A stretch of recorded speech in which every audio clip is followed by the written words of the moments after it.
تجھے نبی کے بال سمجھ میں نہیں، نبی کی آل سمجھ میں کیسے؟ جو اتنا رئیس تھا وہ غریب الغربہ کیسے ہوا؟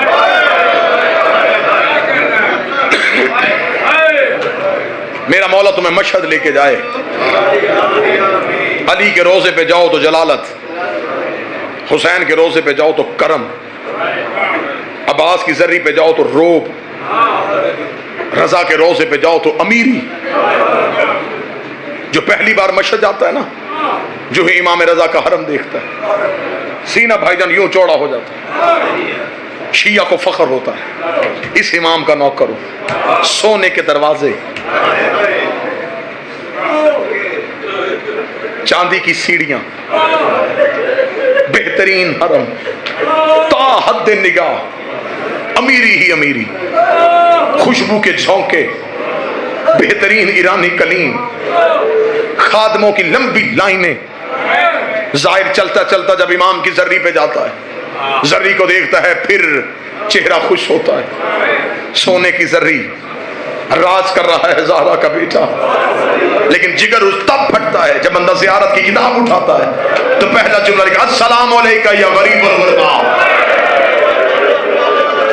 غریب الغربا پڑھ کے ظاہر ذری پہ سر مار کے کہتا امیری تیری اتنی زیادہ ہے تو غریب الغربا کیسے ہے؟ اگر سننے والا کان ہو تو رضا کی ذری سے آواز آتی ہے، جس کی بہن پردیس میں رول کے مر جائے، جس کا لاشا وطن میں نہ آئے، جسے پردیس میں مسافر سمجھ کے دفنا دیا جائے، وہ غریب ہوتا ہے۔ یہ جو آج ہم میں عزاداری کی تہذیب ہے، یہ ہمیں امام رضا نے سکھائی۔ اتنا امام کو حسین کی عزاداری سے پیار تھا۔ کتابیں کہتی ہیں جب امام مجلس سننے کے لیے آتے تو جہاں بیٹھ کے اب سن رہے ہیں نا، اس جگہ کا تقدس بتاؤں، امام بیٹھنے سے پہلے بھی اس جگہ کو چومتے، اٹھنے سے پہلے پھر چومتے۔ ایک دن ایک صحابی نے کہا مولا آپ اپنے دادا کی مجلس کی جگہ کو چومتے کیوں ہیں؟ امام رضا نے کہا اگر میں دنیا کو اس کا تقدس بتاؤں لوگ اپنے گھروں میں جانا چھوڑ دیں، لوگ رہے ہی حسین کی صف عزا پہ۔ مولا نے فرمایا یہ وہ جگہ ہے جہاں آ کے ملائکہ اپنے پر مس کرتے۔ مولا فرماتے اگر ہمارے عزادار کو مجلس شبیر میں بیٹھنے کا اجر بتا دیا جائے، مولا فرماتے ہیں کہ اللہ جب عرش میں ملائکہ سے کہتا فرش پہ دیکھو جہاں حسین کی مجلس ہو رہی ہوتی، تو ملائکہ کہتے ہیں ہم سے ساری زندگی کی عبادت لے لے، ہمیں تھوڑی دیر کے لیے اس محفل پہ جانے دے۔ اس لیے کہ کائنات کا کوئی عمل ایسا نہیں جس میں 14 نے کہا ہو کہ ہم تمہارے ساتھ ہیں۔ کسی کتاب میں مجھے بتاؤ کہ انہوں نے کہا مصلی بچھاؤ ہم تمہارے ساتھ نماز پڑھیں گے، افطاری کے لیے دسترخوان سجاؤ ہم تمہارے ساتھ افطار کریں گے، حج کے لیے احرام باندھو ہم تمہارے ساتھ حج کریں گے۔ ایک ہی وعدہ کیا تم حسین کی صف بچھاؤ، کوئی آئے نہ آئے ہم ضرور آئیں گے۔ مردوں میں سجاد بیٹھ جاتا ہے، عورتوں میں زینب بیٹھ جاتی ہے۔ میرے مولا علی ابن موسیٰ رضا، مولا اپنے گھر میں روزانہ مجلس کرواتے تھے۔ شبیر کے ذاکر کا احترام میرے مولا رضا نے سنایا، اتنا احترام کرتے تھے اپنے دادے کے ذاکر کا۔ اکثر دیبل کو بلاتے تھے مرثیہ سننے کے لیے۔ دیبل ایک دن امام کو مرثیہ سنانے کے لیے، دیبل ابھی دروازے پہ تھا، امام چل پڑے، دیبل وہیں کا وہیں رک گیا۔ امام نے کہا رکا کیوں ہے؟ اس نے کہا آپ چل رہے تھے، میں آپ کے احترام میں رک گیا۔ امام اس کی طرف دوڑ کے گئے، امام نے اس کے گلے میں باہیں ڈال کے جو جملہ پڑھا وہ جملہ سناؤ۔ امام نے گلے میں باہیں ڈال کے اے میری دادی کا مددگار، اے میری ماں فاطمہ الزہرا کے مددگار۔ امام نے شبیر کے ذاکر کے گلے میں باہیں ڈالی، امام ہاتھ پکڑ کے لے کے آئے، دیبل سر جھکا کے آیا۔ امام نے کہا دیبل کوئی نیا مرثیہ بھی لکھا ہے؟ عامر آباد سے لکھا ہے۔ امام نے کہا سنا مجھے، آج میں اپنے دادے کو رونا چاہتا ہوں۔ دیبل کھڑا ہو کے پڑھنے لگا، امام نے کہا رک، منبر پہ بیٹھ۔ دیبل کہتا مولا پھر آپ کہاں بیٹھیں گے؟ فرمایا زمین پہ۔ دیبل تڑپ کے کہتا میری جرت ہے زہرا کا بیٹا زمین پہ بیٹھے میں ممبر پہ بیٹھ جاؤں. فرمایا میں حکمن کہتا ہوں تو ذاکر شبیر بن کے ممبر پہ بیٹھ, میں عزادار شبیر بن کے خاک پہ بیٹھ. آج مجھے شبیر کا عزادار بننے دے, آج مجھے حسین کا عزادار بننے دے. دیبل ممبر پہ حکم امام کے تحت بیٹھ گیا. دیبل نے ایک مرثیہ پڑھا. یہ مرثیہ عربوں میں آج بھی بڑا مشہور ہے. عرب آج بھی اس مرثیے کو سب سے زیادہ پڑھتے ہیں. یہ وہی مرثیہ ہے جسے حماد اہل بیت شہید محسن نقوی نے اسی مرثیے کا اردو میں ترجمہ کیا تھا اور وہ بڑا مقبول ہوا تھا. زہرا تیری کلیوں کا صحرا میں بکھر جا. یہ تخیل دیبل ہے, یہ دیبل نے لکھا تھا. سجاد یہ کہتے تھے معصوم سکینہ سے عباس کے لاشے سے چپ چاپ گزر جا. دیبل ممبر پہ بیٹھا. دیبل نے ممبر پہ بیٹھ کے مرثیہ شروع کیا.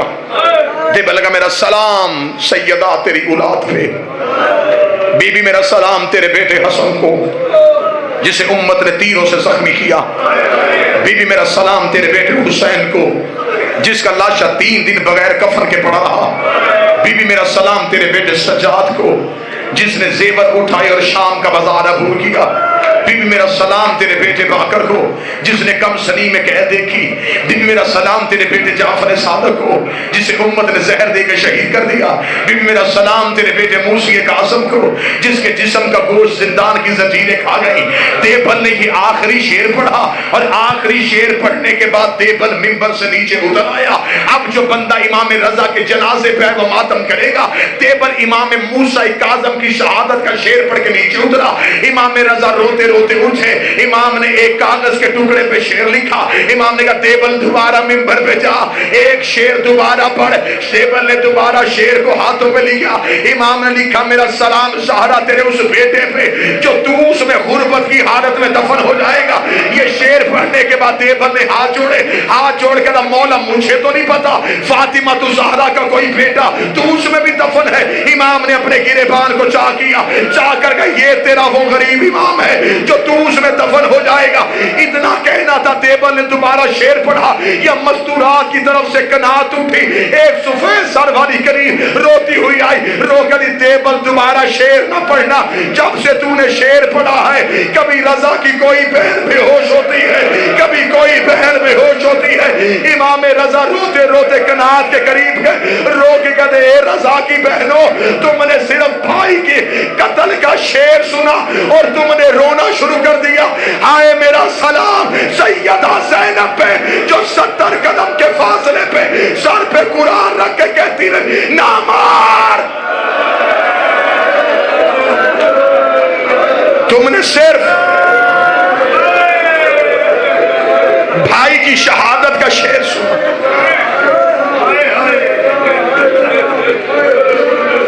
اجازت دو تو میں 2 جملے پڑھوں شہادت کے. غربت کی حالت میں, پردیس میں, جہاں اپنا بھی کوئی نہیں تھا, جب مامون ملعون نے دربار میں بلایا امام کو زہر کے لیے, امام نے اپنے نوکر ابا سلط کو ساتھ لیا. فرمایا میرے ساتھ چل, آج میرا آخری دن ہے. ابا سلط تڑپا, مولا کیوں؟ فرمایا آج مجھے دربار میں زہر دی جائے گی.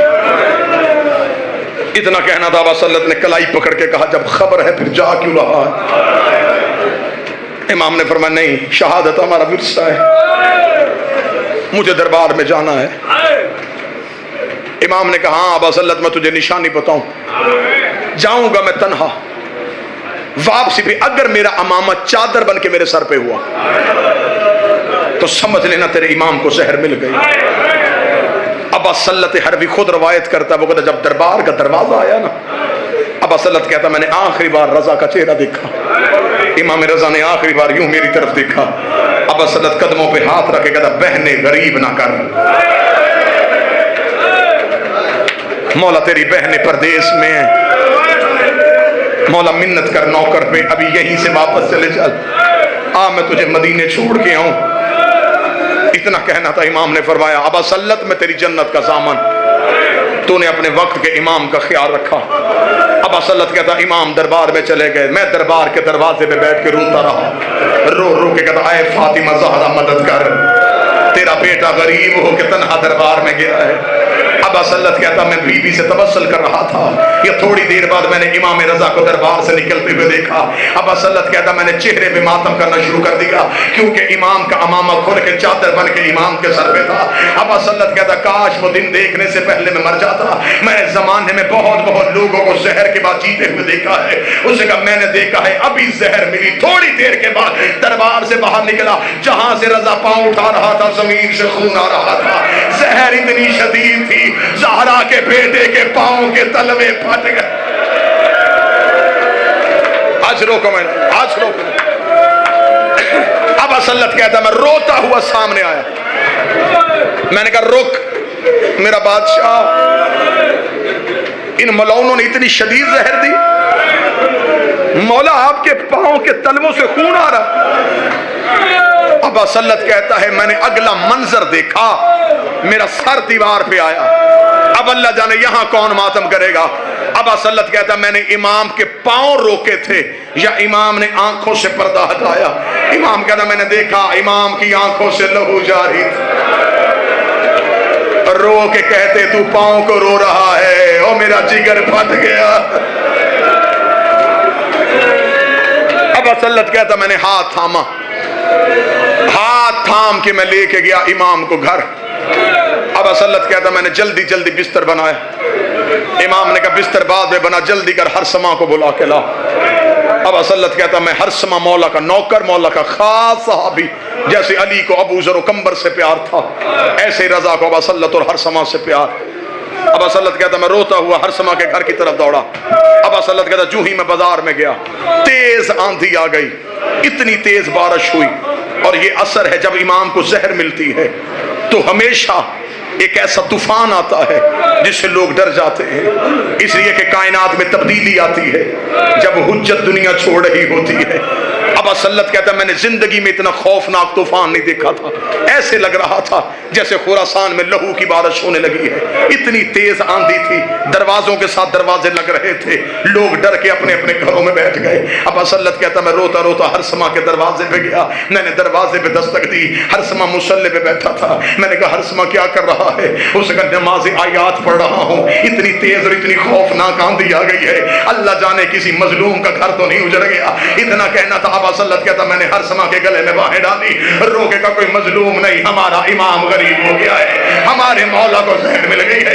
ابا سلت کہتا بازار میں ادھر سے میں رو رہا تھا، ادھر سے ہرسما رو رہا تھا۔ ابا سلت کہتا میں کبھی ہرسما کو پکڑتا تھا، کبھی ہرسما مجھے پکڑتا تھا، ہم ایک دوسرے کو سہارا دیتے دیتے جب امام رضا کے گھر گئے، ابا سلت کہتا میں نے دروازہ کھولا، میں نے امام کو بستر پہ نہ پایا، میں نے ہرسما سے کہا میں تو ابھی مولا کو بستر پہ چھوڑ کے گیا تھا۔ وہ کہتے جلدی جلدی ہم نے چراغ روشن کیا، ہم نے دیکھا رضا زمین پہ ایسے تڑپ رہا ہے جیسے مچھلی بغیر پانی کے تڑپتی ہے۔ ابا سلت کہتا میں نے قدموں پہ ہاتھ رکھا، ہاتھ رکھ کے کہا مولا زہر کا اثر زیادہ تو نہیں؟ امام رو کے کر کے مجھے بتا تجھے آنے میں دیر کیوں ہوئی ہے؟ رو کے کر کے مولا باہر طوفان بڑا تیز ہے، باہر بارش بڑی تیز ہے۔ رضا رو کے کہتا تم مرد ہو کے گھبرا گئے، وہ عورت ہو کے اکیلی قوم کی پہاڑیوں پہ رو رو کے کہہ رہی ہے رضا میری اونٹنی مر گئی، میری کنیز مر گئے، ماتم غریب۔